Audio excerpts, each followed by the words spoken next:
네, 안녕하십니까. 페트롤전북의 함윤호입니다. 민선 8기 행정 앞으로 1년여 후면 마무리가 되죠. 그동안 도내 자치단체장들은 저마다 지역의 미래를 위해 다양한 정책과 사업을 펼쳐왔습니다. 어떤 성과와 과제를 남겨두고 있는지 오늘 짚어보도록 하겠습니다. 페트롤전북 특별기획 담대한 대담, 먼저 전북특별자치도 김관영 지사를 만나겠습니다. 지사님 안녕하세요. 네, 안녕하세요. 예. 반갑습니다. 집무실에 이렇게 또 초대해 주셔서 감사합니다. 네, 반갑습니다. 우선 우리 도민 여러분들께 또 네. 청취자분들께 인사부터 좀 해주시죠. 네, 우리 도민 여러분 안녕하십니까? 지금 5월이 가정의 달입니다. 지금 연휴가 계속되고 있는데 가족들과 함께 따뜻한 시간 보내시고 특히 그동안 지쳤던 마음들 잘 회복하셔서 가족들 간에 먼저 따뜻한 정을 느껴서 그 힘으로 여러분들 하시는 일에 큰 성과가 있기를 기원하겠습니다. 예, 우리 지사님 역시 가정의 달을 맞아서 가족의 안녕과 평화에 대한 말씀을 해주셨습니다. 지사님 가정에 신경을 좀 덜 쓰시는 거, 못 쓰시는 거 아닐까 싶습니다. 죄송합니다. 저도 신경 좀 쓰겠습니다. 예, 워낙 우리 175만 도민들과 함께 또 새로운 전북 특별한 기회라고 뒤에 이렇게 또 기치가 있어서 어떻게 3년을 뛰어오셨는지 많은 도민들은 실감하고 공감하고 많은 지지를 하실 것 같습니다. 우선 여러 가지의 3년 이야기를 다 해야 되겠습니다만 그중에서도 네. 역시 우리 전북 특별자치도의 이름을 걸고 하계올림픽에서 네. 서울을 꺾고 네. 그것도 압도적으로 네. 하계올림픽 후보도시가 된 부분은 네. 우리 지사님의 큰 치적 중에 치적이라고 할 수 있겠습니다. 네, 사실은 치적이라고 하면 치적이지만 사실은 저는 요즘 밤잠을 설칩니다. 부담감 때문에.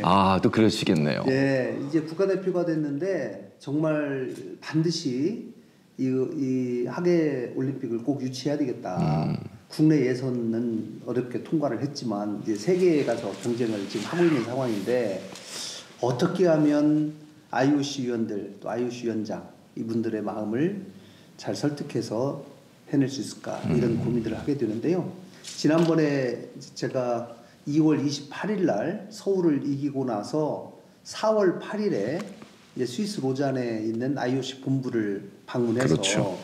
토마스 바흐 위원장 또 미래유치위원회 여기가 이제 이 미래 개최 도시를 결정하는 기관인데 그 소위원입니다. 소위원회의 키타로비치 미래유치위원장 직접 만나 뵙고 2시간 동안 전주의 계획에 대해서 얘기를 하고 같이 토론을 했거든요. 네, 저는 첫 미팅치고는 굉장히 성공적이었다 이렇게 자평을 합니다. 예. 그러나 워낙 지금 다른 도시들이 의욕적으로 전 국가적인 역량을 다 집결해서 유치 경쟁을 하고 있기 때문에 우리나라가 지금 6월 3일 날까지 대선에 그렇죠. 지금 집중을 못하고 있는 상황이에요. 사실은 원래 우리나라 국가대표가 유치 결정이 되고 나면 곧바로 이 전 예에 비추어 보면 범국가적으로 올림픽 유치 지원위원회다 이렇게 해서 국무총리가 위원장이 돼서 그 위원회를 만들어서 지원하는 위원회를 만들도록 되어 있는데 그렇죠. 예. 지금 대선 때문에 못 하고 있어요.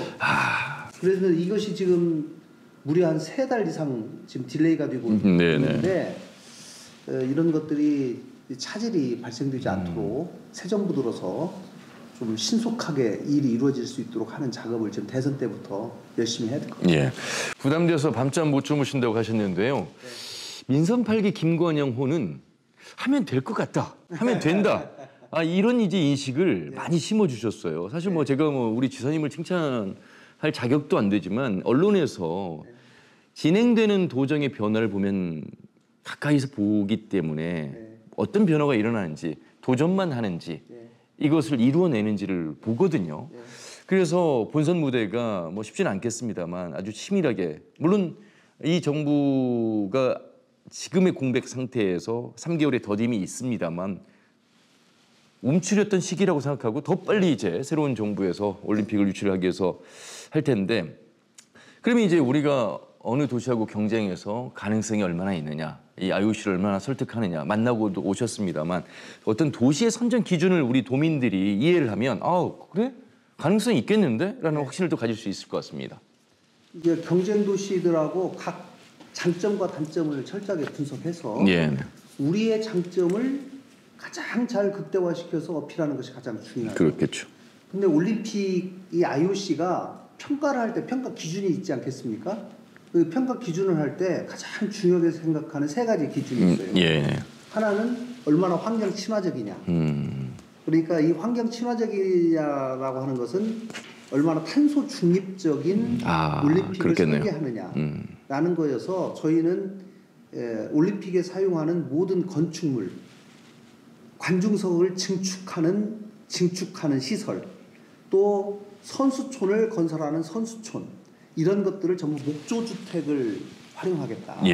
라고 해서 탄소 중립에 가까이 가겠다. 그리고 거기에 활용하는 모든 차량, 이동수단은 수소차와 전기차를 활용하겠다. 라고 하는 점으로 철저하게 아리백을 달성하겠다라는 거.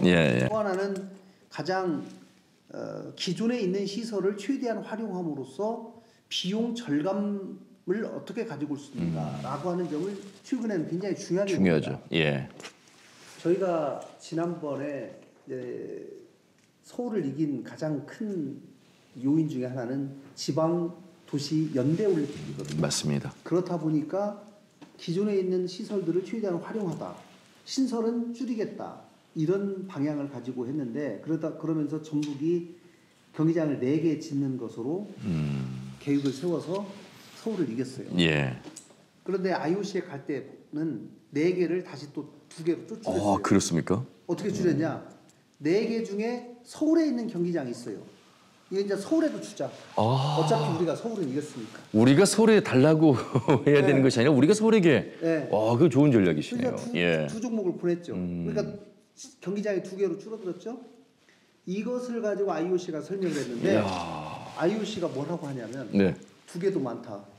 아예 앉을 수 있는 방법을 찾아. 또 이렇게 얘기하는 거예요. 그래서 지금 저희가 다녀와서 지금 이 2개 신설하는 것도 우리나라에 경기장이 있는지를 좀 찾아봐서 대체 경기장을 최대한 좀 활용을 한번 해보자. IOC 요구에 우리가 최대한 부응해보자 이런 취지네요. 경기장 재배치 계획을 지금 대한체육회와 같이 의논하고 있습니다.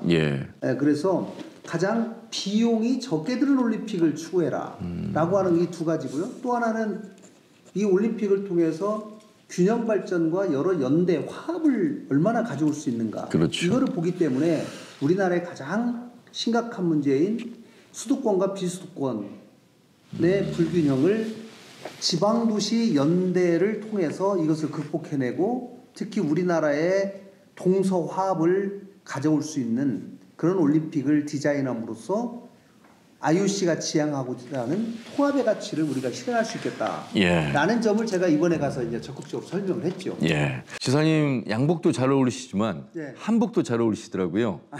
다시 말하면 우리 전북이 가지고 있는 장점을 문화올림픽으로 승화시키는 데는 적격인 곳이 바로 우리 지역이다. 맞습니다. 그런 의미에서 전략이 말씀하신 지역과의 연대, 그다음에 저비용, 그리고 환경 친화적인 건축, 여기에 플러스 중요한 것은 어떻게 온 세계의 사람들에게 집중시킬 것인가에 대한 컨텐츠는 역시 문화올림픽. 맞습니다. 근데 제가 이제 국내 유치도시 선정할 때 앞으로 지금 전 세계 K컬처가 굉장히 보편적으로 널리 퍼져 있는데 앞으로 11년 뒤 2036년 올림픽을 치룰 즈음의 K컬처는 지금보다 훨씬 더 많이 유행이 돼 있을 것이고 지금 K컬처를 접하는 것보다는 훨씬 심화 과정을 우리가 준비해서 전 세계 사람들에 내놓아야 된다. 그래서 그런 K컬처 심화 과정을 준비해서 내놓을 수 있으려면 그 문화적 자산과 의지와 노력이 있어야 되는데 그것을 가장 적격지가 전주다라고 하는 것이고 제가 이번에 IOC에 가서 IOC가 인도에 사실 관심이 많아요. 경쟁국 14억의 진짜 뭐 IOC 차원에서 보더라도 인도라고 하는 한 번도 올림픽이 이루어지지 않은. 그렇습니다. 그래서 거기는 14억이라는 인구에 굉장히 주목을 많이 합니다. 그래서 거기서 경기를 하면 경기장 채우는 문제, 그다음에 TV 시청 문제 이런 것들이 TV 중계권 이런 것들과 전체적으로 연결이 되기 때문에 14억이라는 인구에 굉장히 관심을 많이 갖고 그것이 굉장히 주목하는 부분인데 제가 이번에 가서 이 얘기를 했어요.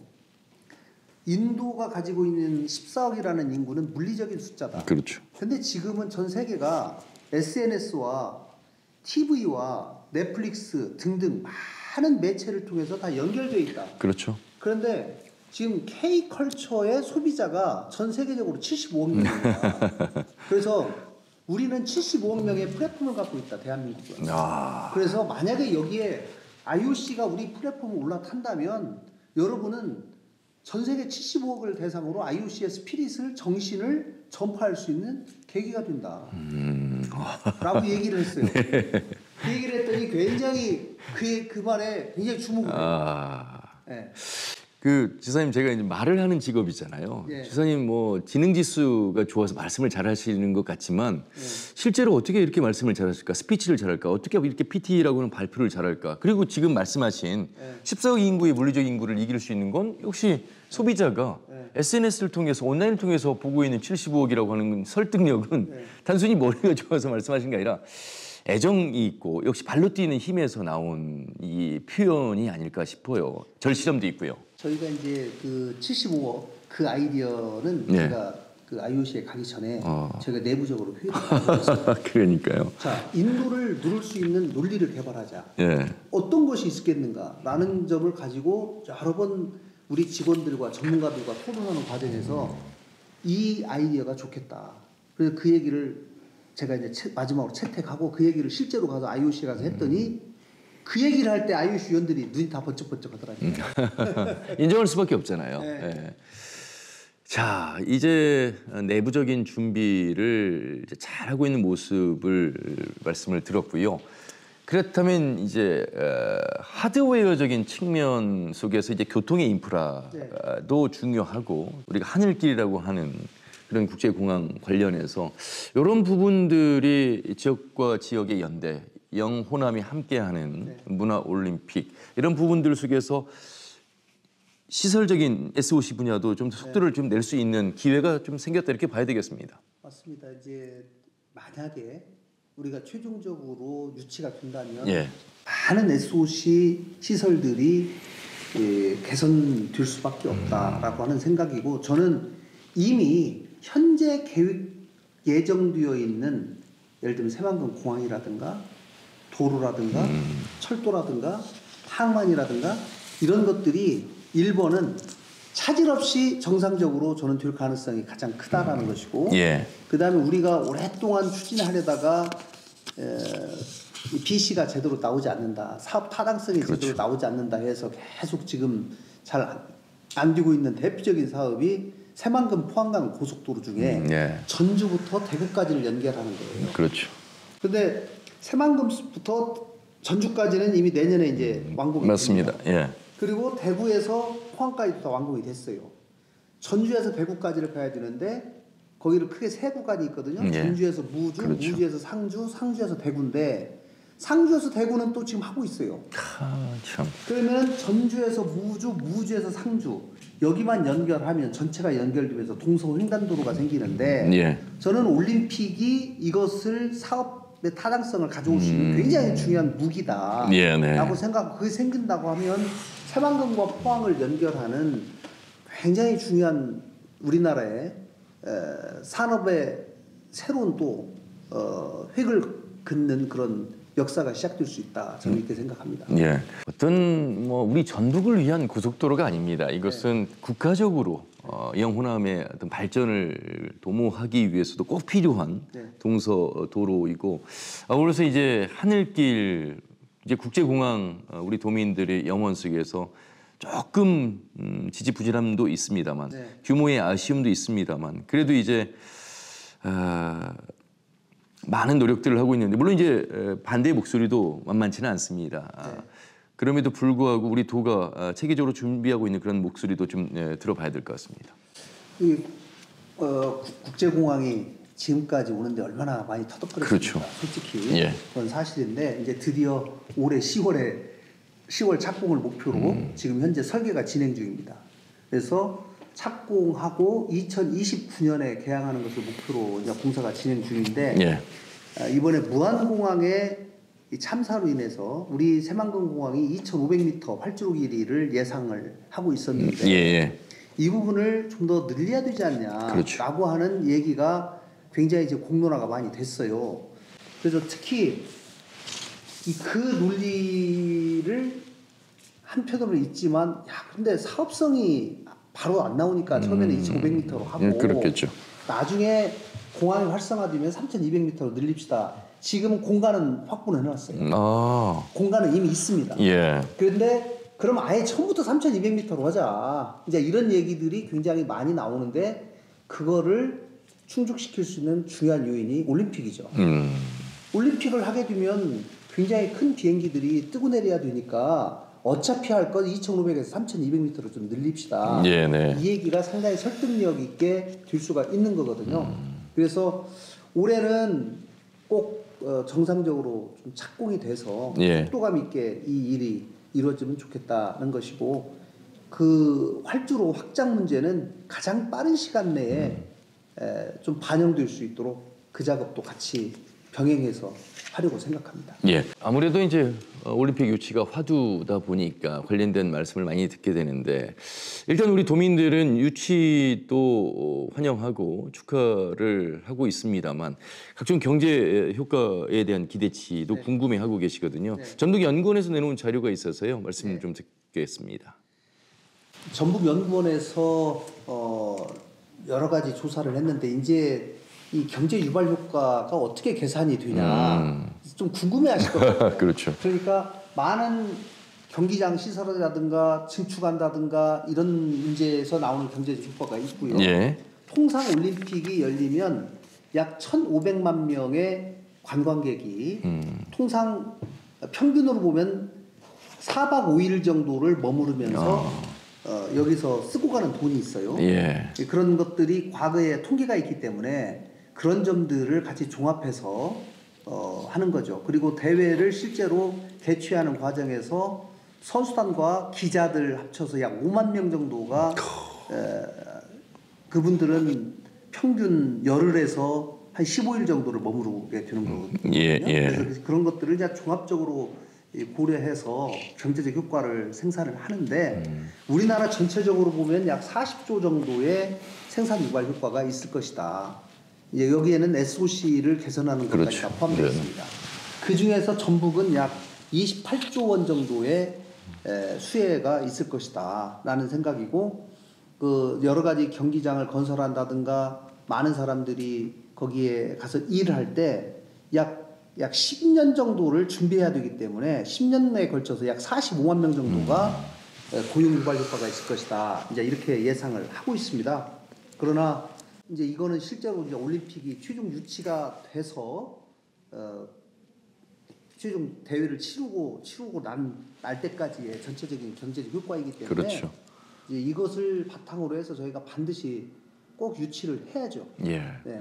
관광 산업에 미치는 영향 지금 뭐 수치로 환산할 수 없는 이 전주라고 하는 그 네임 밸류가 이제 굉장한 세계 도시가 되는 거 아니겠습니까? 아직 국내 관광 인구는 뭐 1,000만 명 이상이 다녀가긴 합니다만 해외에서 오는 도시는 역시 아직 부족함이 있는데 이번에 제가 놀랐습니다. 예. 바흐 위원장이 네. 2017년에 무주에서 열린 세계 태권도 선수권 대회로 왔다 갔어요. 아, 그렇죠. 근데 무주는 알아요. 네. 근데 무주가 전북이라는 데를 모르더라고요. 아. 그래서 이번에 제가 가서 무주에서 태권도 선수권 대회 때 방문했던 찍은 사진들이 있어요. 네. 그 사진첩을 제가 만들어 가지고 와서 보여줬어요. 위원장님, 이거는 기억하십니까? 나 기억난다는 거예요. 여기가 무주인데요. 이 무주가 전주 옆에 있고 이게 같은 전북입니다. 예. 라고 얘기하니까 그러냐고. 전북을 일단 모르니까 네. 전북과 전주를 모르고 있다가 무주하고 전주하고 형제입니다. 옆에 있습니다. 이제 이렇게 설명했죠.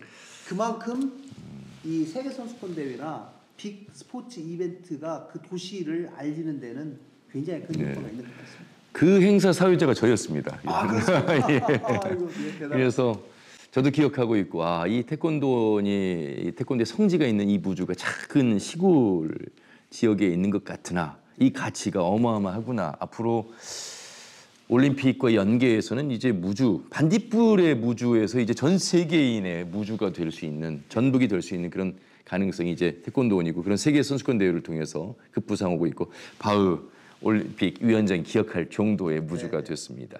이제 뭐 전주를 기억하는 그런 전 세계인의 기억 속의 도시가 될 것 같습니다. 포용과 연대를 통해서 하나의 팀을 만들어가고 있고 이제 정치권의 노력은 이제 대선이 끝나고 나면 현 우원식 국회의장도 만나셨고 많은 지금 또 재선의 국회의원이시기 때문에 다양한 정치력을 여야 할 것 없이 지금 발휘하고 계시는 것 같습니다. 제가 여야의 양당 정책위 의장 있고 국회의 외교통상위원회 위원장님, 양당 간사, 또 국회의장님을 뵙고 요청한 것은 크게 세 가지입니다. 하나는 국회의 지원특별위원회를 만들어 주십사라는 것이고 또 하나는 범국가적으로 그 지원 특위를 만드는 것을 도와주십사 하는 것이고 또 하나는 전 세계에 지금 77개국이 IOC 위원을 보유하고 있는 국가입니다. 그래서 77개국에 있는 소재하고 있는 IOC 위원들 예를 들면 이제 그 중에 프랑스 같은 경우는 5명이 지금 있거든요. 많게는 5명, 적게는 1명 이렇게 있는 나라들이 77개국인데 국회의원님들이 해외에 의원 외교를 많이 하러 다니시기 때문에 해외에 나가실 때 반드시 IOC 위원이 있는 나라 중심으로 방문 계획을 좀 짜주십시오. 그리고 IOC 위원을 직접 만나시거나 그것이 영 여의치 않으면 IOC 위원과 친분이 있는 국회의원을 만나서 우리의 유치 계획과 의지에 대해서 좀 설명을 해주십시오. 라고 분석을 하고 그 77개국 110명의 IOC 위원들에 대해서 저희가 지금 전체를 분석을 하고 있습니다. 우리 누구랑 친한지 이런 것들을 이제 조사해서 치밀하시네요. 이제 국회에 그 정보들을 드려야죠. 알겠습니다. 자, 올림픽 이야기를 많이 말씀 나눠봤고요. 도정 관련해서 또 이야기를 좀 해보지 않을 수 없는데 민생 경제 굉장히 어려운 가운데 얼마 전에 1차 추가 경정 예산안을 편성했습니다. 어떤 부분에 좀 중점을 두셨을까요?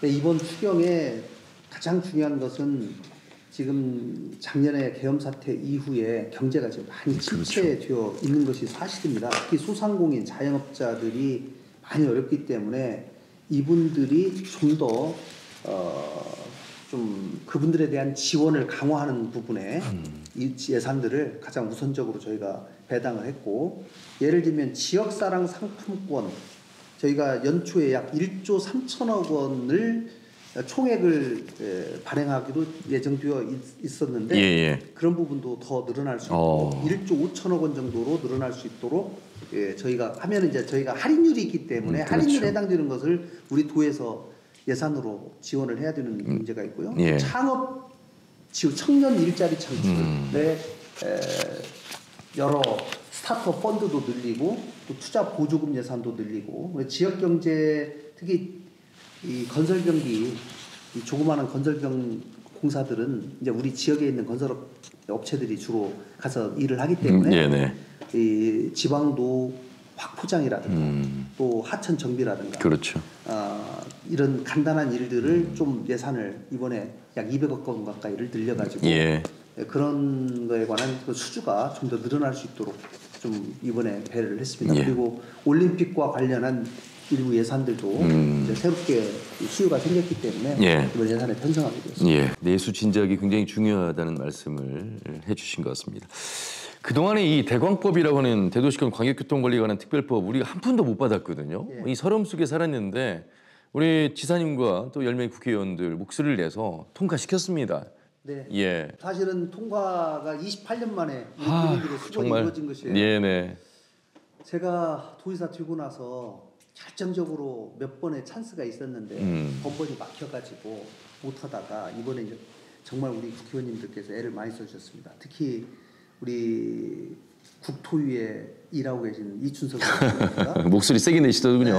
그리고 그분이 이제 국토위까지는 통과는 하는데 아주 결정적으로 역할을 해주셨고 또 또 법사위에 넘어가니까 우리 박희승 의원님하고 이성윤 의원님도 그렇죠. 계셔서 예. 이분들이 또 처리를 해서 최종적으로 잘 통과가 됐습니다. 이제는 이제 통과된 것도 중요하지만 광역교통계획에 이것이 우리의 그렇죠. 정주권을 중심으로 한 광역교통계획을 우리가 계획을 잘 세워서 그게 국가계획에 포함시키도록 하는 것이 중요하거든요.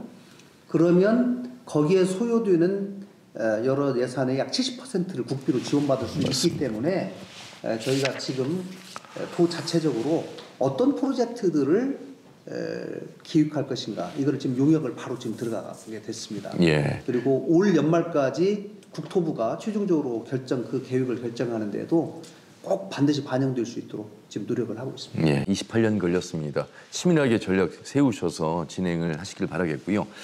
여기 이제 대선 전국이다 보니까 네. 뭐 이제 후보들이 이제 결정이 되고 있습니다. 어떻게 우리가 전북의 메가비전 프로젝트를 반영시킬 것인가? 네. 그 중에 하나가 사실 오랜 수건 사업 중에 하나가 이제 이 공공의대 설립 문제인데 좀 반영이 될 것 같은 그 분위기가 되고 있어요.